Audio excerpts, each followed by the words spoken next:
Have you ever wondered how a quiet, really humble craftsman from the early 20th century still manages to completely confound today's technology-equipped modern power hitters? I mean, it's a totally fascinating paradox, and it honestly sits at the very heart of the sport's history. So, welcome to This Explainer.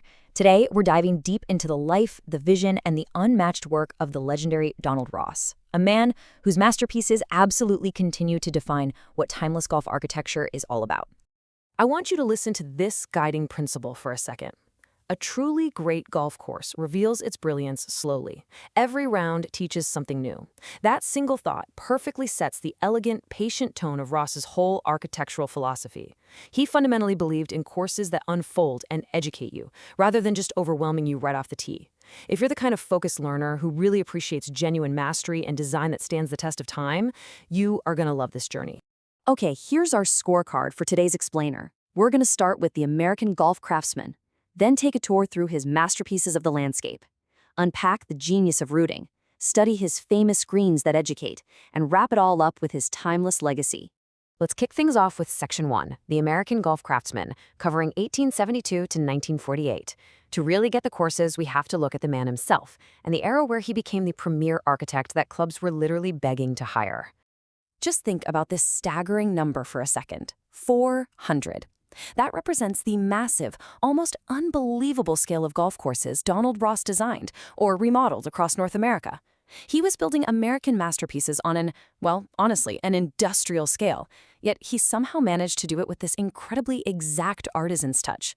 So what actually makes a Ross course a Ross course? His designs are defined by a few key hallmarks: natural routing, those infamous crowned greens, strategic bunkering, walkable layouts, and a timeless playability that is always subtle rather than severe.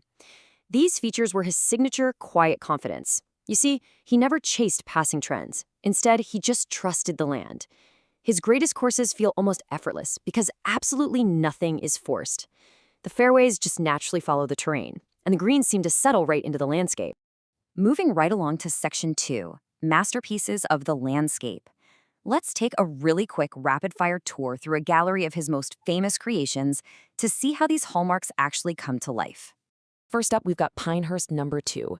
Down in the rolling sandhills of North Carolina, this place is truly the beating heart of his legacy. Ross used this course as his own lifelong laboratory. He didn't just build it and walk away, he was constantly tweaking it, studying it, letting it evolve. And its greatest offense? Those famous crowned putting surfaces that just flat out reject careless approach shots. It's a masterclass that still teaches US Open champions that precision is always going to matter more than raw distance. Miss your spot by a few yards and your recovery becomes a nightmare.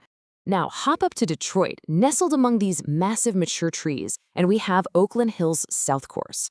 Originally, it was very elegant and strategic, but it grew a lot more demanding over the decades. In fact, it earned a pretty formidable nickname from the legendary Ben Hogan during the '51 US Open. After winning, Hogan famously declared, "I brought this course, this monster, to its knees." And, well, the nickname stuck.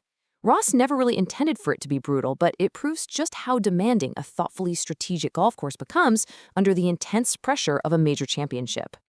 Next, let's head down to Florida's Atlantic coast to Seminole Golf Club. At first glance, you might think it's kind of understated. There are no dramatic mountains, no towering cliffs, no waterfalls. But Ross relied on a totally invisible element here: the wind. The wind is literally the primary architecture. It completely changes the character of every single hole depending on the day. Seminole is perfect proof that you don't need spectacular scenery to have outstanding architecture. You just need to reward precise positioning. And then we have the Inverness Club, which perfectly showcases his genius for rhythm. We call it the Inverness Flow. Every hole just naturally pulls you to the next, subtly building on the challenge you just faced. The bunkering forces you to really think about placement, and the hole routing invites you to walk it without getting exhausted. That rhythm is exactly why it never feels repetitive, and it's why it's hosted so many US Opens and PGA championships. You really see his brilliant adaptability when you compare different terrains. Take Aranimink and Eastlake, for example. The gentle simplicity of Aranimink, with its wide corridors and those really subtle elevation changes, creates interest without screaming for your attention. It's that idea that elegance whispers rather than shouts. Meanwhile, down at Eastlake, which you probably know as the home of the Tour Championship, Ross took the existing landscape and enhanced it with natural movement and strategic angles. It preserves Atlanta's golfing heritage and proves his core philosophy. Great courses are meant to serve generations. All right, let's dive into Section 3, the genius of routing. While most of us out there are obsessing over his putting surfaces, the true architecture purists, they revere his routing above all else.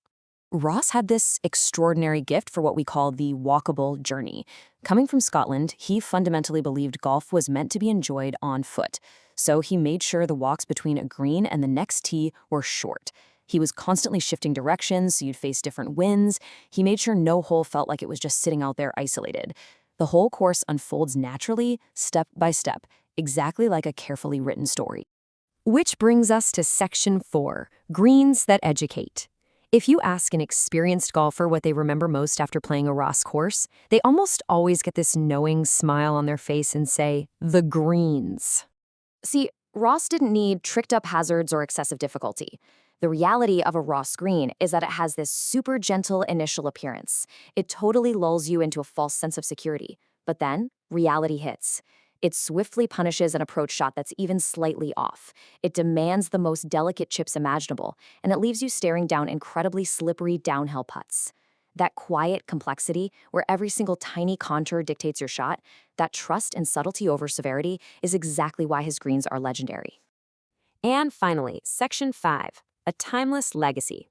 Let's look at what is undoubtedly his greatest accomplishment, remaining totally relevant in an ever-changing sport. There is such a fascinating tension between modern golf and Ross's architecture today. I mean, balls fly farther, players are swinging faster than ever, and technology is just off the charts. But Ross's defense holds up. It relies on thoughtful challenge, strategic architecture, and demanding precision over pure power. Even though modern equipment has transformed how the game is played, a Ross design never becomes obsolete. They're still hosting major championships because making a thoughtful decision that never goes out of style. He really was the invisible architect. He genuinely believed the designer should just fade into the background, and that the golfer should remember the experience of the land, not the guy who built it. Ross wasn't out there chasing fame. He was chasing excellence. He was a craftsman. And ironically, that humility, making his courses feel like nature just intended them to be there all along, is exactly why we remember him so fondly and why his courses are still ranked among the best in the world. So as we wrap up this explainer on why his subtle architecture creates the deepest, most enduring challenges in the sport, I want to leave you with one final, provocative question. Will modern power ever truly conquer thoughtful design? Power fades, tech changes, but thoughtful golf remains timeless. Keep that in mind before we hit the next tee in part 3 of our series, where we'll look at his enduring legacy, the modern restoration of his masterpieces, and his profound influence on today's greatest designers like Tom Fazio and Gil Hans. Thanks so much for learning with me today.